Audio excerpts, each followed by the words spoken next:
10% কমি যায়। আজি মিয়া মুছলমান মানুহে যদি কয় যে আমাৰ মাতৃভাষা অসমীয়া নহয়, তেনেহ'লে সেই ব্ৰিটিছৰ দিনত 1837 চনত অসমীয়া ভাষাৰ ঠাইত বাঙালী ভাষা প্ৰৱৰ্তন কৰিছিল ব্ৰিটিছে। আমি সেই দিনলৈ উভতি যাব লাগিব। আমি বাঙালী ভাষাত শিক্ষা গ্ৰহণ কৰিব লাগিব। আমি অফিচ আদালত বাঙালী ভাষাত মানে বৰ তলত মানে ফুট দি লেখা লিখি পেলাই আমি দৰখাস্ত দিব লাগিব, পেটকাটা নহয়। বন্ধুসকল, অসমৰ সেই পণ্ডিতসকলে লক্ষ্মীনাথ বেজবৰুৱাই, হেমচন্দ্ৰ গোস্বামী, আনন্দৰাম ঢেকিয়াল ফুকনৰ দৰে সেই বিশিষ্ট সাহিত্যিকসকলৰ প্ৰচেষ্টা বাঙালী ভাষা গুচাই অসমীয়া ভাষা অসমত আহিছিল। কিন্তু আজি হিমন্ত বিশ্ব শৰ্মাই এই বিজেপিয়ে বাংলাদেশী খেদিম বুলি বাংলাদেশী আনাৰ কাৰণে চিটিজেনশ্বিপ এমেণ্ডমেণ্ট এক্ট অৰ্থাৎ বাংলাদেশী অনাৰ এখন আইন, বাংলাদেশী হিন্দু আনাৰ কাৰণে আইন বনাইছে। আজি এই বিজেপি চৰকাৰৰ নীতি কি? যদি চন্দ্ৰটো কৰবাত হিন্দু আছে, মংগল গ্ৰহতো যদি কোনো হিন্দু আছে, তেনেহ'লে অসমত আনা, অসমত মাটি দিয়া, অসমত চাকৰি দিয়া, অসমত বেংকৰ লোন দিয়া, অসমত ইণ্ডাষ্ট্ৰী কৰিবলৈ দিয়া, ইণ্ডাষ্ট্ৰী ফেক্টৰী সকলো দিয়া আৰু তেওঁলোকক ভোটাধিকাৰ দিয়া। 2014 চনৰ ডিচেম্বৰ মাহলৈকে যিসকল বাংলাদেশী হিন্দু অসমত আছে তেওঁলোকক তেওঁ নাগৰিকত্ব দিব এই কানামৰ আইনখনৰ যোগেদি।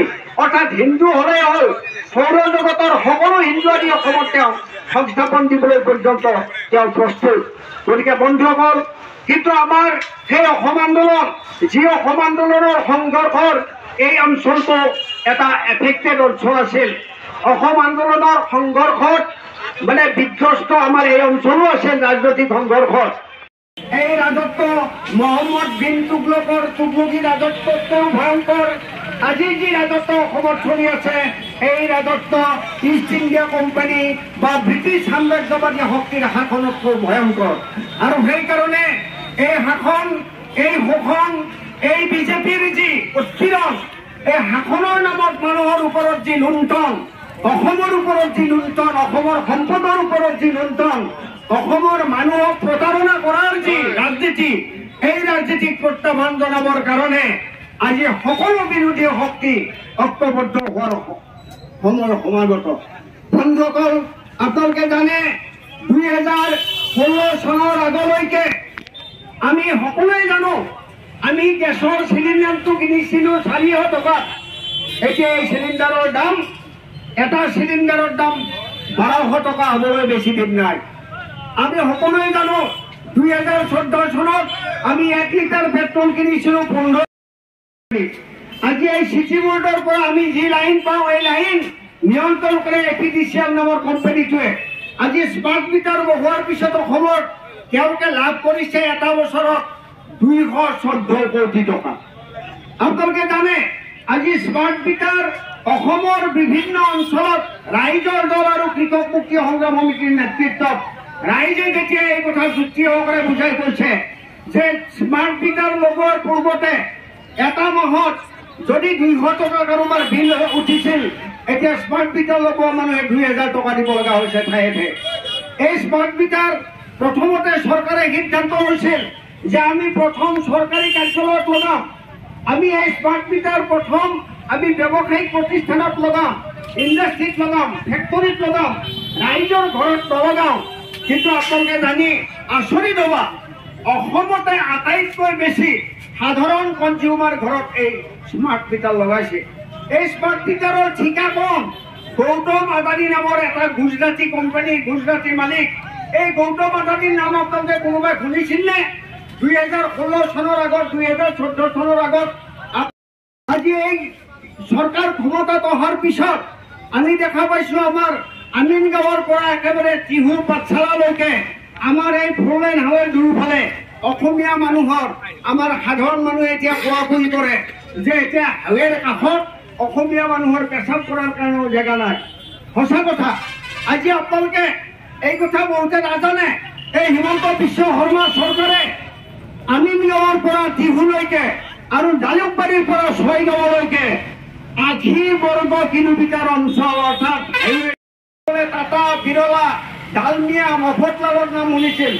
আপনি খুব বেশি মুকেশ আম্বানিৰ নাম শুনিছিল, খুব বেছি আপোনালোকে অনিল আম্বানিৰ নাম শুনিছিল, কিন্তু এতিয়া সেইবিলাকৰ নাম আপোনালোকে নুশুনে।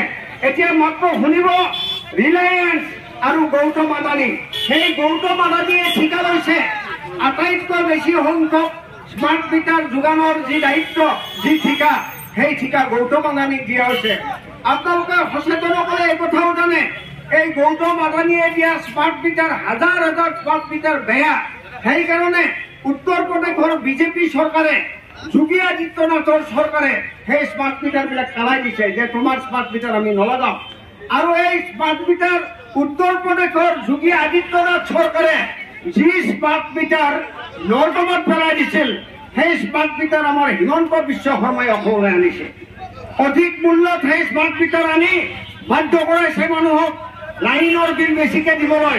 আৰু সেই কথা প্ৰমাণ হৈ গৈছে। এটা বছৰত APDCL নামৰ কোম্পানীটোৱে 214 কোটি টকা লাভ কৰিছে। গতিকে বন্ধুসকল, আমি এইবোৰ কথা আমি আমাৰ বন্ধুসকল, কোনো হিন্দু মানুহ ইমান ননচেন্স নহয়, নিজৰ নাক কাটি সতি যাত্ৰা বন্ধ নকৰে। 80 জন মুছলমান মানুহ থকাৰ কাৰণে সেই ৰাস্তাটো তেওঁ নবনায়। মই হৰেশ্বৰ বৰ্মনে কৈছো, ৰাইজ যদি লগত থাকে PWDৰ ইঞ্জিনিয়াৰক ঘেৰাও কৰিম, এই ৰাস্তা বনাব লাগিব, এই ৰাস্তা বনাব লাগিব। তোমালোকে ৰাস্তা দেখুৱাই পেলাই ভোট বিচাৰিছা, এতিয়া ৰাস্তা ভাঙি আছে চাৰিওফালে, সেইটো মেৰামতি কৰাৰ তোমালোকৰ সাংবিধানিক দায়িত্ব আছে। আমাৰ এই অঞ্চলৰ দৰ্জী মাটি, এই অঞ্চলৰ চৰকাৰী মাটি চৰকাৰৰ ভুলৰ কাৰণে চৰকাৰী হৈছে, আমাৰ ভুলৰ কাৰণে নহয়, আমি টেক্স নিদিয়াৰ কাৰণে নহয়, ৰেভিনিউ নিদিয়াৰ কাৰণে নহয়, আমাৰ দখলী স্বত্ব আছে। সেই মাটি আমাক পত্ৰা দিব লাগিব। বন্ধুসকল, এই নিজকে অসম প্ৰেমী বুলি দাবী কৰা চৰকাৰটোৱে লয় 1 লিটাৰ পেট্ৰলত 37 টকা টেক্স, তাৰ উপৰিও আৰু এক্সাইজ ডিউটি, নানা ধৰণৰ আৰু টেক্স আছে। আৰু এই টেক্স মিলি আচলতে 50 টকাতকৈ বেছি। আৰু যদি চৰকাৰক দিয়া যদি আমি টেক্সটো, আমি কৰটো যদি আমি মাইনাছ কৰোঁ, আমি বিয়োগ কৰোঁ, তেনেহ'লে আচলতে আমি 1 লিটাৰ পেট্ৰল পাব লাগে 50 টকা অথবা তাতকৈ তলত। গতিকে বন্ধুসকল, আজি আমাক তেওঁলোকে এই যে আমাৰ সম্পদ লুটিছে, আমাৰ চকুৰ আগৰ পৰা, আমাৰ পদূলিৰ আগৰ পৰা আমাৰ মাটিবোৰ বিদেশী বনিয়াৰ হাতত হস্তান্তৰ কৰি আছে। আমাৰ এই ৰাজ্যৰ, আমাৰ গোটেই উত্তৰ পূৰ্বাঞ্চলৰ ইলেক্ট্ৰিচিটি অসমৰ পৰা হাজাৰ হাজাৰ কিলোমিটাৰ ট্ৰেন্সমিটাৰ বহুৱাই আগ্ৰালৈ লৈ গৈছে, দিল্লীলৈ লৈ গৈছে। আৰু আমি ইয়াতে আমি কি কৰিছো, স্মাৰ্ট মিটাৰ তেওঁলোকে বাধ্যতামূলকভাৱে ৰাইজক জাপি দিছে। আৰু এই স্মাৰ্ট মিটাৰৰ যোগেদি এটা বছৰত APDCL নামৰ যিটো কোম্পানী, আজি আপোনালোকে জানে প্ৰত্যেকটো ক্ষেত্ৰত আজি চৰকাৰ বোলা বস্তুটো নাই, চৰকাৰে একো কাম নকৰে। চৰকাৰ